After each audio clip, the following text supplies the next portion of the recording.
dice Armando, soy psicóloga, me dedico a la parte infantil, trabajo con niños de 2010, acá en el Instituto Glía específicamente trabajamos con patologías severas como autismo, pero también con todo lo que tenga que ver con problemas de conducta y demás cuestiones que pueda abarcar la terapia cognitiva conductual, que es con la cual trabajamos.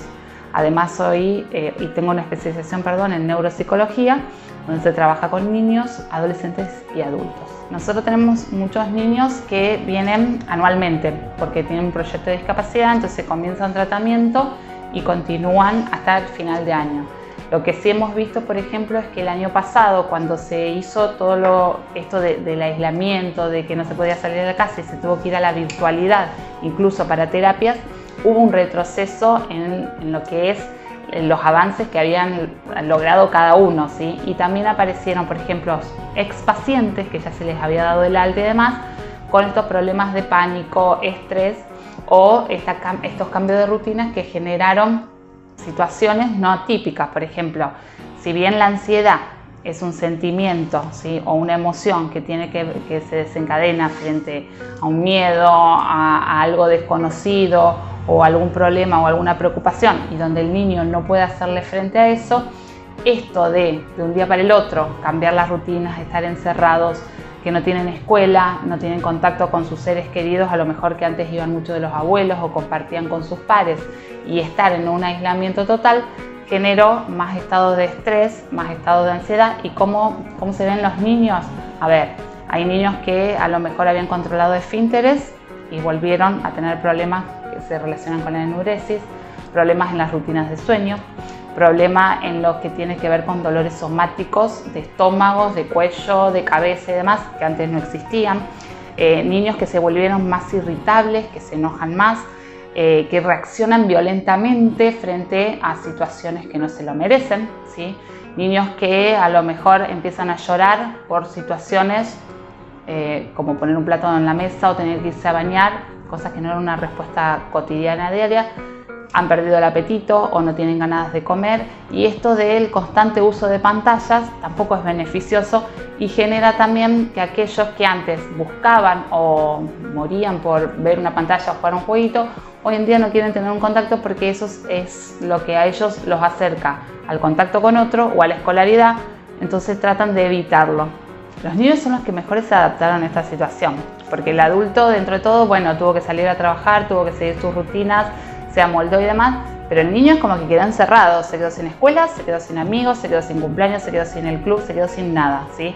Y absorbiendo incluso todo lo que veía en la tele, esto de la información. Los nenes te hablan de pandemia, te hablan de la vacuna, te hablan del distanciamiento, y han adquirido mejor los hábitos del lavado de manos, del distanciamiento, del uso de barbijo, de lo que sea, que los adultos, pero siempre encerrados, ¿sí? Se adaptaron a usar pantallas para hablar con los abuelos, para el contacto, para los amigos, se quedaron sin deporte, que es lo que muchos necesitaban, por ejemplo, para descargar. Hay patologías que necesitan esto de estado en movimiento, descarga mediante un deporte más, se quedaron sin nada y sin la escolaridad.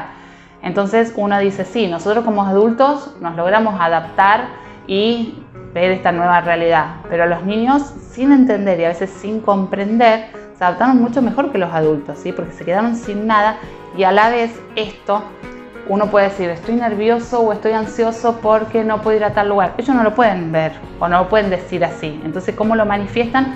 A través de síntomas, ¿sí? Que el adulto dentro de la casa es el que tiene que estar como muy atento para ver, bueno, si cambió algo en la rutina, si cambió algo en el día a día, hay algo que está haciendo ruido en lo que es el día a día del niño, y hay que empezar a observar estas cuestiones. Estos que son los juguetes de moda de hoy en día, que son los Pop-It. Después están los Spinner, que fue su momento hace 3 o 4 años, creo que en el 2017, 2018 se utilizaba. O todo lo que tenga que ver con estos tipos de juegos, que para lo que se usa en realidad tiene una funcionalidad de concentración. Lo que se dice, son juguetes antiestrés, pero se buscan para concentrar, por ejemplo. ¿Por qué antiestrés? Porque lo que se busca es lograr que el cerebro se organice, se ordene, ¿sí? Y se regularice a través de un juego. En aquellos nenes, por ejemplo, con patologías como hiperactividad, TDAH, autismo o alguna discapacidad sensorial, que son esos chicos que se están moviendo constantemente, o mueven mucho las manos, mueven mucho los pies, hay que reorganizarlos y reestructurarlos frente a una prueba, frente a un examen, ¿sí? Frente a un pedido, para que puedan escribir, para que puedan permanecer sentados mucho tiempo. Entonces se utilizan estos que son tipo juguetes antiestrés. ¿Cuál es la función de esto? Una, que son manuables, se pueden estrujar, se pueden apretar y tiene mucho que ver con lo visual, vienen de colores, de diferentes formas y demás. Y lo que genera es una sensación no solo visual, sino también táctil y sensorial, ¿sí? Que lo que hace es descender todo lo que tenga que ver con la ansiedad y el estrés frente a la situación en la que se están presentando. Si bien están pensados para niños, todas estas cuestiones no tienen una edad, ¿sí? Se habla de un límite de mayores de 3 años por el tema de los materiales que se utiliza, pero en realidad todo lo que tiene que ver con cualquier objeto que lo que haga es una descarga, lo puede usar un adulto. Hay muchas personas grandes que en reuniones y demás uno ve que juega con las lapiceras de apretar. ¿Quién no ha apretado los globitos de las cajas que venían con objetos frágiles y demás? ¿Sí? Tiene que ver con esta descarga que uno necesita hacer para regularizarse y ordenarse frente a una actividad que tiene que realizar.